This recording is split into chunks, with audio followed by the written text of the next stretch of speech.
Knicks family, what's poppin'? Is your boy. And we are back here for another week to talk about the New York Knicks. And I'll probably do a call-in tonight. You know, just a straight call-in. We'll talk about the New York Knicks and NBA basketball and everything going on there. But today we're going to focus strictly on the New York Knicks. I got my man Nate with me and whoever else is going to join me in the chat. I'm pretty sure we're going to have some other people join us. We're going to talk about the New York Knicks and whatever's going on this week with the New York Knicks. Hopefully everybody out here is safe. Having a good week so far, almost to the end of the week. So hopefully everybody is good. I'm glad to see you all. Nate, what's popping with you, my brother? How you feeling? Good, man. How you doing? Not bad myself, man. I can't complain about much. So I feel good. Can't complain about much at all. We're alive and kicking. That's all that matters. That's it. That's it. That's all. That's the key, my brother. That's the key. That's the key. Yes, sir. Yeah, man. So, look, not that much going on, but we're going to talk about Patrick Ewing and whether or not he was robbed of MVP voting. He did an interview with Alan Hahn yesterday, I think it was, or whenever it was. He did an interview with Alan Hahn, and he said that he thinks he was robbed of some MVP voting. We're going to listen to it. We'll talk about the Knicks interviewing Chris Fleming today, assistant coach from the Chicago Bulls, and what that's all about. Well, listen, we all know the Knicks are interviewing like 12 different people. So we'll talk about Chris Fleming a little bit about Jason Kidd, and then we'll get into some trade rumors. Yeah, you know, trade rumors from the New York Knicks, and it looks like we lost Nate, so I'll get back over here until we get Nate back on. Trade rumors from the New York Knicks. And I don't know. You know, we'll talk about all that stuff, ladies and gentlemen. Thank you guys for being here. So let's go ahead and get this thing going, man. Take a listen to Patrick Ewing talk about being robbed of MVP voting. All right, so let's take a listen to Patrick Ewing, and then I want to know, what do you think? Do you think Patrick Ewing was robbed of MVP voting? So let's take a listen to Patrick Ewing, and then we'll talk about it. Even though you put it in there that I came close, I got robbed, in the MVP voting. I should have won an MVP title. An MVP award, I should say, and I should have won an All-Star MVP award. But it is what it is. That's life. I remember. Hey, don't blame me. I wasn't in the media back then. I was trying to make. The media hated me back then. They hate everybody in New York. Come on, that's how it goes. All right. Obviously, Patrick Ewing is joking. You know, he's having a good time with Alan Hahn. You know, they were just talking, just hanging out, talking a little bit. But Nate, I'm going to read off some numbers to you about the MVP voting for Patrick Ewing. All right? And I also take a look. I'm going to read off some numbers about the MVP voting, and I'll also take a look at what his averages were that year, I guess. Something like that. If I'm able to get to it. So let's first take a look at the MVP voting for 4 years straight. He was in the top 5. 91-92, he was 5th in MVP voting. 92-93, he was 4th in MVP voting. 93-94, he was 5th. And then in 94 and 95, again, he was 4th in MVP voting. All right, that's Patrick Ewing. Now, let's take a look at what he averaged those years, if I can get to it in a timely fashion. And I'm working towards it. All right, in 94-95, we'll go backwards. 94-95, Patrick Ewing. He averaged 23.9 points and 11 rebounds per game. All right, and we lost. Nate, you got to warn me when you're taking your video off, because you're the only one that's got the video up. All right, you got to warn me. Okay, so, and again, in 94-95, we're going backwards. Patrick Ewing, he averaged 23.9 points, 11 rebounds per game, 2.7 assists, and 2 blocks. In 93-94, when he was 5th in voting, Patrick Ewing, he averaged 24.5 points, 11 rebounds, 2.7 blocks, 2.3 assists. Okay, now Hakeem Olajuwon won it that year. Now remember, the voting is done before the playoffs. Let's go back to 94-95 for a minute because David Robinson won it in 94-95, I believe. All right, now in 92-93, Patrick Ewing, who was 4th in voting, again, he was 4th in voting. He averaged 24 points per game, 12.9 rebounds, 2 blocks per game. Charles Barkley, he won it. He was averaging 25 points, 12 rebounds. And you go back to 91-92, when he was 5th in voting, he averaged 24 points, 11 rebounds, 3 blocks per game. Michael Jordan won it in that season. Hopefully I didn't confuse anybody. Look, we went forward and then we went backwards. So I don't know. Nate, you tell me. All right, you tell me. Do you think Patrick Ewing was robbed of MVP voting for any of those years? I mean, it's a possibility. I mean, where did the Knicks stand in the what was their standing in the conference? In the conference, that's a good question. I'm not sure. For those years, that's always a factor. That's always a factor, right? Listen, 93-94. Of course, the Knicks were killers that year. All right. Again, Patrick Ewing, 93-94. He was 31 years old at the time. He said, what'd you say? That's when they played Jordan, right? That no, in 93-94, Patrick Ewing. I mean, Michael Jordan wasn't in the league at that time. Michael Jordan had retired. I'm sorry, the Knicks went. Something else. Yeah, the Knicks went to the championship and they lost to the Houston Rockets. Again, Patrick Ewing averaged 24 points, 11 rebounds, 2.7 blocks per game. And in that season, 93-94, the New York Knicks were 57-25. They were first in the NBA in the Atlantic Division. They were first in the Atlantic Division. But were they first in the conference? No, I don't think they were first in the conference. They fell a little bit below expectations that season. That's crazy. 57 wins and you weren't even first in the conference. They were. Wait a minute.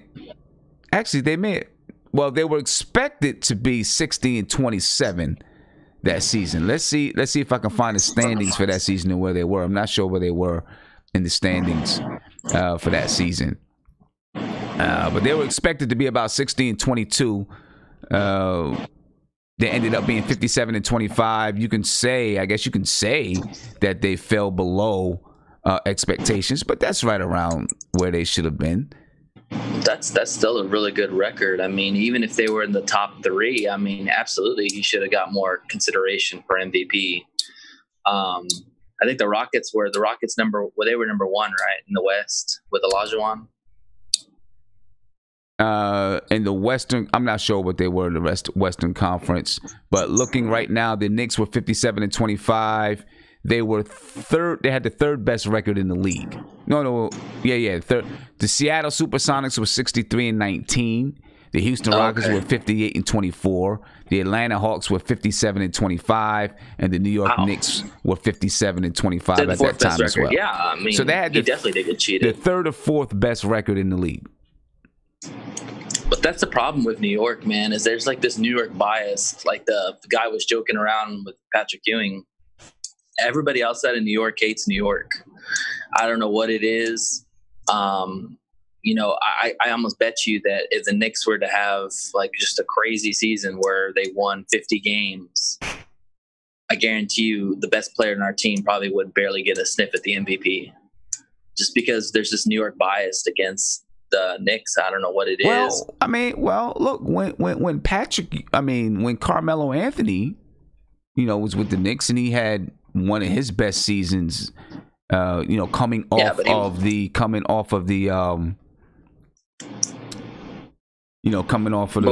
Olympics. He wasn't even in the talk. He was top 3. Oh, He was top 3. You know, I mean, listen. Patrick Ewing is right. The media didn't like him. I'm not saying that he did. You know, it's hard to say that he definitely deserved to win it that year or any year because there's a lot of competition up there. Listen, Hakeem Olajuwon won it. David Robinson won it. Charles Barkley won it. These are all, you know, Hall of Fame guys. So it's hard to say. He had a lot of bigs in that race. Yeah, so it's hard to say that he was totally robbed. And obviously he was joking around, playing around. But the media did not like Patrick Ewing at that time. He's liked now. He's much more friendly now. But he didn't have a good relationship with the media at that time. You know what I mean? A big shout out to everybody in Sportscasting, man, that's on live with us. Man United or die. Thank you for the tip. I appreciate you. And everybody. So you think it was more popularity? I don't know. I mean, listen, there were so many great players, you know, that was in the running. It's hard to say. You know, all we know is Patrick Ewing was a warrior, man. It's a pretty good interview. So if you get a chance to check out that interview, check out that interview. My man Kevin Guillermo, what's popping with you guys, man? How you feeling? Yo, whoever said Man United or die, that's a good dude, man. That's his people. Make sure you represent him right, man. Salute to that dude, man. I'm chilling, bro. Yeah, I'm doing good too, man. One thing about Ewing, at that time, those were elite players back then, especially at that position, because you had him, you had Hakeem, you had David Robinson, and then you sprinkle in a little of Shaquille O'Neal and Alonzo Mourning. Those were great centers back then, and the wars that they had amongst themselves, you know, playing, they were epic, man. They were real epic. And the one thing about Ewing was he left it all on the floor. I don't think there was one night where you said, "Oh, he didn't, you know, give his all." He gave it all the time through all the coaching changes that we had. I forget how many coaches that he had during his tenure, you know, with the Knicks, but he just gave it all. And even through his contract issue, I forget the whole what that whole thing involved, but even through that, he was the professional, he was the warrior, and once he left, I think a part of that Nick toughness left with him. Oh, clearly, no doubt about it. And you know, big shout out to Patrick Ewing, man. Big shout out to Patrick Ewing for you know, recovering from COVID. He's lost some weight. If you've seen that video, he lost a little bit of weight. He looks good. You know, looks good. I don't know if he lost weight because of COVID or, you know, just because he said, "Hey, I got to get myself in better shape," you know, because of all this. Maybe it's a combination of the two. But big shout out to him, and I'm glad he survived and he's healthy. What was you saying now, Guillermo? What year? What were you debating, Patrick Ewing? Well, we were just looking at, you know, Patrick Ewing did an interview with Alan Hahn, and he said, you know, Alan Hahn talked about the Dream Team. And he said, you know, afterwards, there were guys from the Dream Team, David Robinson, Charles Barkley, Hakeem Olajuwon, you know, who went on to have some of the best years of their careers, win the league MVP. And, you know, Patrick Ewing said, you know, he was robbed. He was joking, but he said he was robbed a couple of those years. You know, so we went on to look at where he was. Again, I'll go over it again, where he was. In 91-92, he was 5th in MVP voting. 92-93, he was 4th. 93-94, he was 5th. Maybe he should have been higher in 93-94, but it's hard to say. I mean, they were the third best, had at least the third best record in the league. 94-95, he was 4th in MVP voting. So David Robinson won it in 94-95. Yeah. Because I mean, look, Jordan dominated. Yeah. So here's who won it. So In 91-92, it was Jordan. He won it in 91-92. And 92-93, it was Barkley. So you had Barkley, Hakeem Olajuwon, Jordan was third, Patrick Ewing was fourth. 93, 94, you had Hakeem Olajuwon won it. Then you had David Robinson, Scottie Pippen, Shaquille O'Neal, Patrick Ewing was fifth. Mm-hmm. Right, and then 94, 95, David Robinson, he won it. And then you had Shaquille O'Neal, Karl Malone, and then Patrick Ewing was fourth. So yeah, I'll throw this into the pot. If there was no Michael Jordan, so many things would have changed, and I do believe that Patrick Ewing probably would have won one of those. Probably would have won a championship and probably would have won one of those MVPs, because when you take the Jordan, when you take Jordan out of the picture, so many things open. Yeah, I mean, no, the only thing I'll say to that is the years surround, so I gave off about 5 years. The years around that, he wasn't even in the top 5, so, before 91, 92, he was like number 11. He was on the rise, though, but he was like number 11.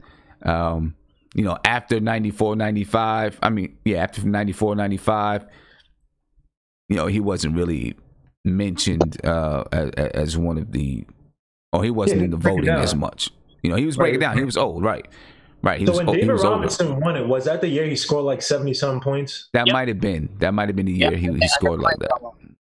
Yeah, and it's tough because when you actually break it down, outside of the Jordan years, Barkley that year, he did have a absurd year for the Suns. Yeah. And that was the year they went to the finals. I remember there was like debates where it was like, oh, should Jordan have won it? And it's like, well, Jordan is a better player, but that year Barkley did deserve the MVP. And then the David Robinson year, here's the thing, right? It's tough because a guy, when you look at it, right?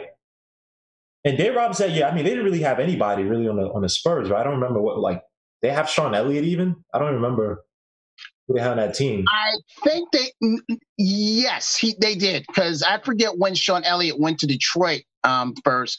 But yeah, they did have Elliott then. Yeah, so and when you see, it sucks because the Knicks always got looked at as like this ultra defensive team, right? So, and it's weird because Ewing, if you think about it, if you're being honest about it, and this is one of the flaws about these writers is that they go with storylines for a lot of the MVPs many times, right? When you look at the team, if you're trying to say in all actuality, a guy who is elite on both offense and defense, for a team that doesn't have a second offensive star, right? A legit bona fide offensive star. You would think that Patrick Ewing would be up there, right? And look, this what hurt him back then. The fact that I think Kevin said he had so many elite centers, right? So it kind of muddies the water, right? If you had it like, say right now, even though he's not a center, Giannis gets mentioned because he's kind of one of a kind, right? I think at one point he was like last year or the year before, I think when he actually won it, he was number 1 in defensive efficiency and then number 3 in offensive efficiency, right? And it's like you could just clear cut look, all right, this guy's an alien, no one's really like him. And unfortunately, Ewing played in an era where the guys who got it, so if you think about it, Jordan was probably the first wing player to dominate in a center-centric. I mean, dominate. I'm not just saying have a good few years, be elite. I'm talking about dominate and change the paradigm to basketball in the midst of Titan centers, right? So he was always going to stand out.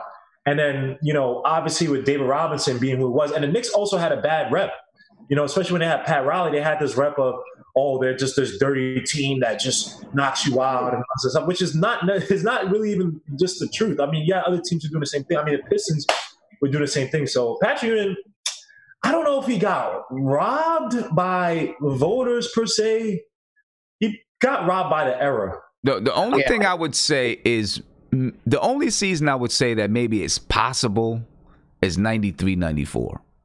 That was Olajuwon was Yeah. Okay, I mean, Olajuwon was Listen, Olajuwon was right. Olajuwon was Olajuwon. So, you can't argue with that. But when you look at 93, 94, and by the way, in 98, in 88, 89, I took years after the Dream Team. But in 88, 89, he was fourth in voting.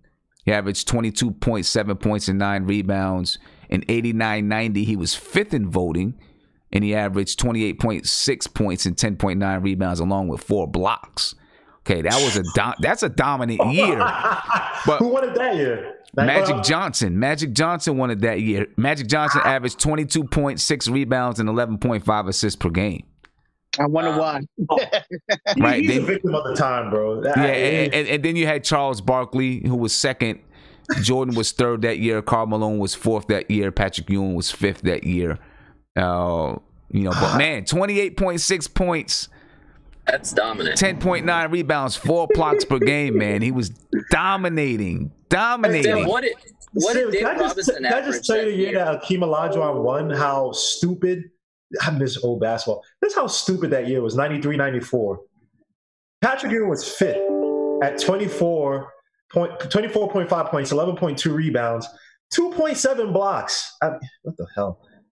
And then you had Olajuwon – 27.3 points, 11.9 rebounds, 3.7 blocks, 3.6 assists. Even though Ewing, nothing to sneeze at, Ewing did have 2.3 assists. The big man back then could pass. I mean, literally, the four out of the top 5 that year were centers. So, the only one, Scottie Pippen. The only one, Scottie. I mean, look at David Robinson, 29.8 points per game, 10.7 rebounds, 4.8 assists, 3.3 blocks. Shaq averaged 29.3 points, 13.2 rebounds per game, 2.4 assists, 2.9 blocks per game for Shaquille O'Neal. That's tough, man. Yeah. Ewing, just blame your parents, bro. You were born at the wrong time. Right. Was David Robinson's Spurs better than the Knicks? Or was the Knicks better than the Spurs? I don't think. I think we were better than the Spurs. 93, 94, weren't they? 93, 94. 93, 94? Yeah, I think we were better. They were going to the playoffs, right? I'm pretty sure. The Spurs? They were 50. To understand you, but no, because the Knicks had the 4th best record in the whole NBA. So the Knicks were better than the Spurs. I don't know how David Robinson got. I mean, what was David Robinson's numbers they that were year? 56 and 26, 93, 94. What were the Knicks? The Knicks were like 57 and 25. So it was a 1-game difference? Yeah, somewhere around there. So Robinson had better stats. He shot better from the field. A little bit better from the field. I guess he shot 50%. Ewing shot 49%. That's crazy. I never saw Robinson as a scorer. I always saw him as like a guy right around the rim. Like, bro, that was his game. Ewing was a guy who could space it out a little bit. Yeah. But again, when you have centers like that, they're not going to look at the center. Like, put like this: if a guy like Jokic, right, was back then, they would look at Jokic like an Arvydas Sabonis, right? A guy who could score, but they didn't really – I don't think they really appreciate the finesse game of these centers because, again, the game was so center-oriented that when you saw Shaq breaking, the glass rim and Hakeem Olajuwon with the dream shake down low, that was more – because Patrick Ewing, we talk about – he gets no credit for having a mid-range that was like legit mid-range. He gets no credit for that. The only person I saw give him credit was Shaq, who was like, yo, dogs, you guys need to stop disrespecting Patrick Ewing. He's one of the greatest centers that no one talks about. And he was one of the guys that made the mid-range for the center. He perfected that. So, Patrick Ewing was finesse, especially as he got older, because remember, he started to, kind of break down. And guys like Shaq, Yeah. And they asked Patrick Ewing, if he played today, would he step out and shoot the 3? And he was like, yeah. He said it wouldn't be my total game.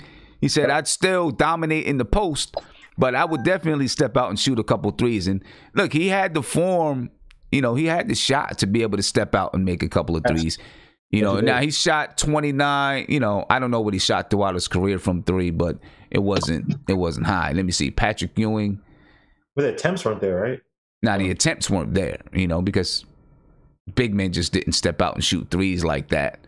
He shot 15.3% from 3. But this is a time when Jordan was shooting like 29% from 3. The 3 was like I won't say a gimmick, but it was a gimmick. It wasn't really, I won't say a gimmick, but it wasn't a a stable part of the game. So right. But he had that look, Patrick Ewing like this with better medicine, better medical techniques, better nutrition, and a guy who would be dominant on defense and give you that offense. Patrick Ewing might win an MVP this year. In this springtime. Yeah, I know what you mean. Yeah. Look, and then he said, he talked about some of the All-Star games. I always wanted Patrick Ewing to go in and dominate one of those All-Star games, man. He never There's truly dominated. There's too many people around to dominate. I know. So many people around. His top 3 All-Star games in 91, he had 18 points and 10 rebounds. 92-93 had 15 points and 10 rebounds, and 93-94 had 20 points and 15 rebounds in All-Star game. None of those, and I don't know what, the whoever won MVP, I don't know what they had. You know what I mean? But listen, 18 points and 10 rebound games. Well, All-Star games were different back then. They played them differently back then, right? So, it's a different game. So to get 18 points and 10 rebounds in those All-Star games was actually pretty good. 20 points and 8 rebounds back then was actually pretty good. Today, 18 points and 10 rebounds is nothing because all they do is run up and down the floor. Back then they actually played a little bit of basketball. Yeah, and that's what really makes me, upset with many of these centers that are playing right now. Because if they would just look at the film that Patrick Ewing and Shaquille and all these guys did back then, they would be more effective than what they are right now. Because you take a guy like Mitchell Robinson, he would be such a beast in the post if they would just, if he could assemble any amount of Patrick Ewing's game from back then. He'd be so more effective. Just being right there in the post, because that's pretty much what it is. A center will be in the post. You get it to him, and he'd either make the pass or make either a turnaround or a hook shot. They're missing that today. Yeah, I hear you. It's definitely a different game. But when you get someone who can go outside and inside, they can definitely dominate. Nifu. And YouTube, thank you for the super chat. He said, I'm now a member of the NBK team. I look forward to being in the video with you guys soon. Patrick got robbed the year we went to the chip against the Rockets. Hey, Sim, I got a question for you. What's up? Do you think that Patrick Ewing's game kind of hurt him a little bit because he was nothing special? He was a good player. There's no doubt about that. But his game wasn't transcendent, like maybe a Barkley at his size or a Jordan or a Magic Johnson or Shaquille O'Neal. I disagree. There was nothing really flashy about his game. Do you think that kind of hurt him? Now, he wasn't flashy, but I'm not going to say he was definitely franchise changing. He was clearly franchise changing. You know what I'm saying? Yeah. Because when he came to the Knicks, they were, you talk about, they were what we are now, maybe even worse. You know what I'm saying? And once Patrick Ewing got to the team, they went on. What did they make? 15 straight All-Star teams. 15 straight playoffs or something like that at one point. So he was definitely a franchise-changing player. But anyway, let's fast forward because Patrick Ewing's not coming back to the Knicks. Probably not even in a coaching manner. You know what I mean? Sad. The Knicks got to do something to get the monkey off the back, man. The Knicks are cursed. You traded Patrick Ewing, the Knicks are cursed. In my opinion. Till you do so. I thought they had the chance a long time ago, even if they did it for just the season. Patrick Ewing Jr. was trying out for the team. He was, he was in training camp and all of that. I was like, look, just put him on the team for a season. Let's break the curse. And then we're good. They didn't put him on the team, obviously. Pat Ewing Jr. They didn't put him on the team. I seen someone in the YouTube chat, say, hey, they didn't know that Charles Oakley was an All-Star. Yes, he did make the All-Star team once. Toronto. I think it's just once. No, he made it with the Knicks. He made it with the Knicks. He made the Knicks? There was a time when it was Patrick Ewing, Charles Oakley, and John Starks all made the All-Star team. That was the next year. They all made the All-Star team. Year, 93, I think 94, 95. I think that's when they all went to the All-Star game. Yeah. So the Knicks now, today, they're actually interviewing Chris Fleming from the assistant with the Chicago Bulls. They're going through their, whatever they got to go through. Chris Haynes reported that the Chicago Bulls lead assistant Chris Fleming and an innovative offensive architect will interview for the New York Knicks head coaching vacancy on Thursday, which is today. League sources tell Yahoo Sports. Look, the Knicks have 12 people that they're interviewing. And it's hard to say whether or not they're actually looking at this guy for a head coaching position or if they're looking at him as someone who could work with if he is an offensive guru or whatever he said. Assistant. Right. What do you call him? An offensive architect. Maybe he's someone who can help out a Tom Thibodeau, if that's who they're looking to get. Or maybe who Tom Thibodeau says, yeah, you know what? I need someone who can be an offensive guru, an offensive architect. I like this guy, that can help him put together an offensive system. Listen, he's been an assistant coach with the Denver Nuggets. 2015-16 was an assistant coach with the Denver Nuggets. 16-17 to 18-19, he was an assistant coach with the Nets. And then 2019-20, he was with the Chicago Bulls. Hey, Sim and Gilmo, let me ask you guys a question. What y'all just said, do you think it's a problem when the head coach can't pick his own assistants and management is doing that? Yes. Do you think that's a problem? Yes. Yes, that's definitely a problem. The head coach should pick all of their own assistants. The only thing, people. All of his own people. The only thing I would say is, if they are, they got 11, 12 guys that they're interviewing. If they are interviewing these guys, their top candidates, I would think, and from the way that they've been going so far, it seems like they're a strategic, smart group, right? Yeah. I would argue too that Fizdale chose his own staff, and those guys were a bunch of puppets. I mean, but that's Fizdale. Yeah, that's not everybody. That's Fizdale. Well, I'm just saying, yeah. You want guys that you could trust. You want guys that came up with it. You want guys that are going to sit there and implement what you're doing, right? So this is actually a good example, but just flip it to the reverse. Like, remember when Doug Collins was with the Bulls and he had Tex Winters, and then they brought in Phil Jackson? Doug Collins, basically iterated, like, he kind of had to have his head on a swivel. Like, he had to watch his back because they knew that was the guy they want to bring. And look, it obviously worked for the better, but it usually doesn't. Like, that's an extreme case. I mean, for the most part, you don't want to be looking over your back and coaching a different way. And also the players see it. These players aren't dumb. They know that, this dude's about to be on the chopping block. That's why the LeBron situation is so interesting. Well, not interesting, but it's interesting because Vogel has to basically walk on a tightrope, right? LeBron James is basically coaching that team because they already brought in guys like Jason, who's looking for a head coach position. So he has, you don't want that in your locker room where now you have divisions, and it's just not healthy. Right. Yeah, I was thinking the same thing because you talk about the Lakers situation. Okay, you hire Vogel, but then you use Jason Kidd as an assistant. I mean, was that forced on you, or did you actually pick him? And I'm going to say Vogel probably didn't pick Kidd to be his assistant. Well, did Frank Vogel coach Jason Kidd?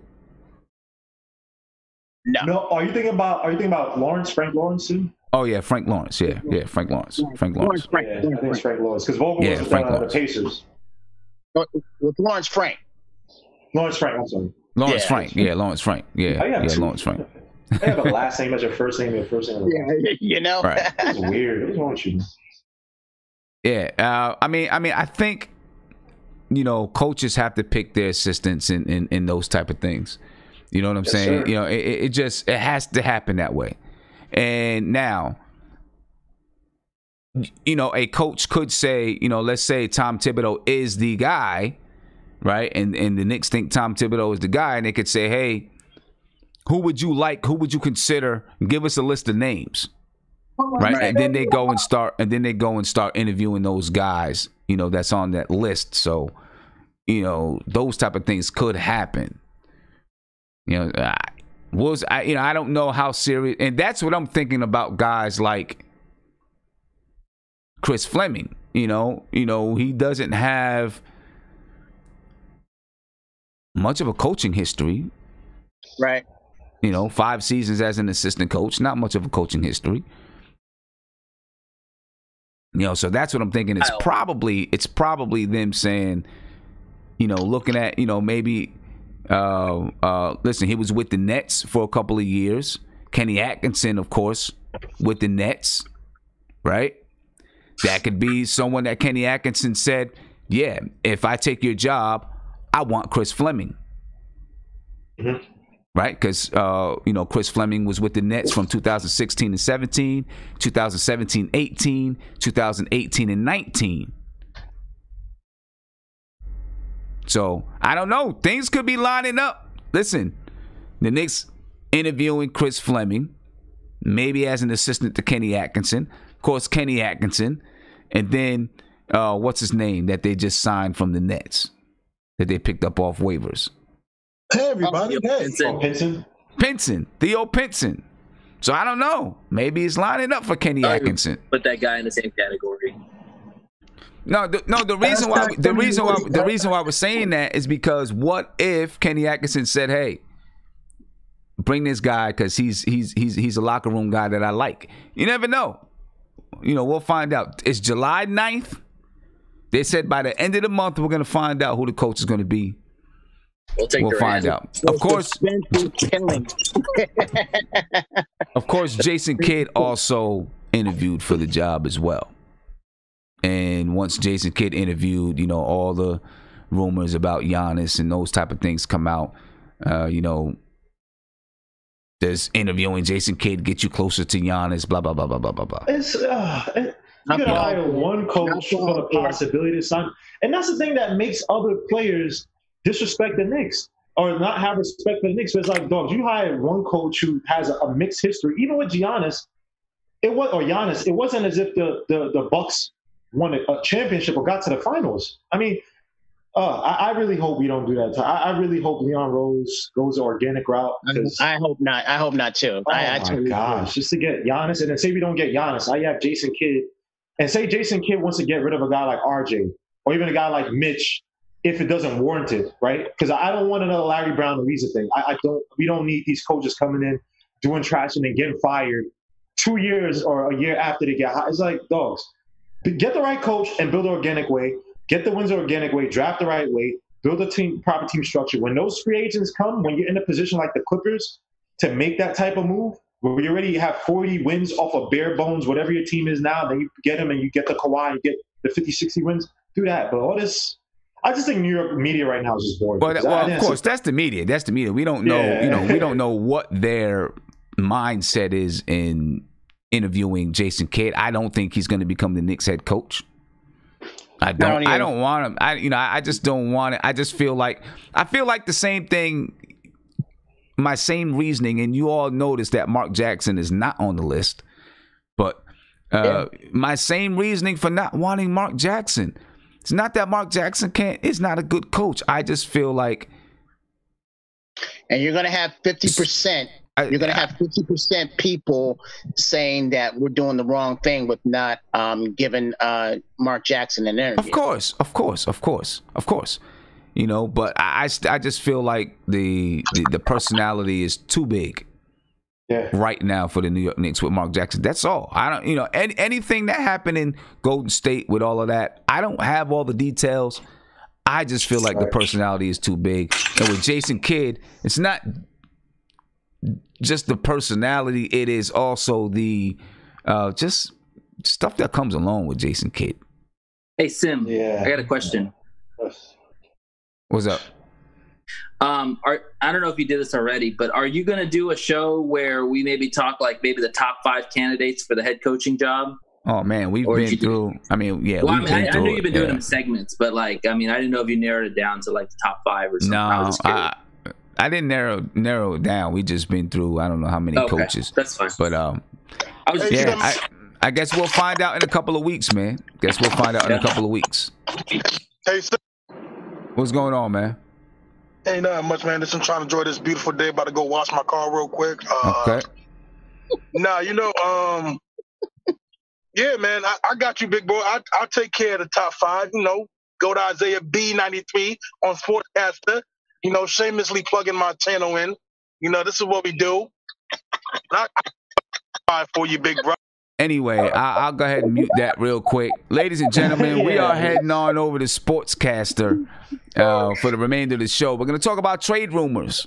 Devin Booker, Damian LIllard. We're going to talk about it. And is it something that's actually possible?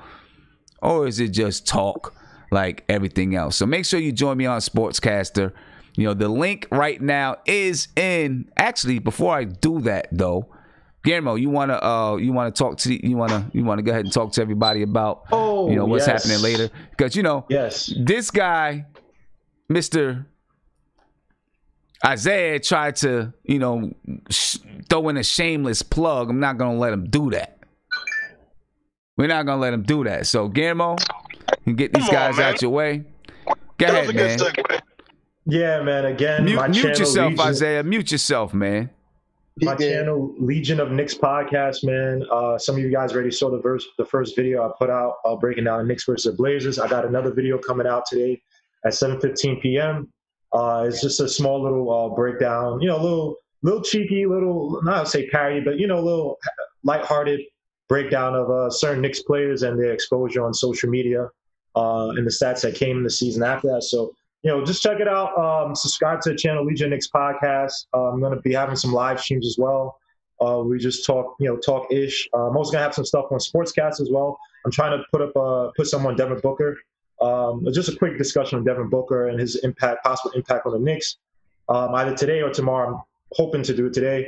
But yeah, check it out, Legion of Knicks podcast. I'll put the link for people to subscribe. But yeah, support your boy, man. Hope to put out some good content. And again, thanks to Sim for the plug-in and the help for my channel, man. Salute to NBK and salute to all you guys who are already subscribed.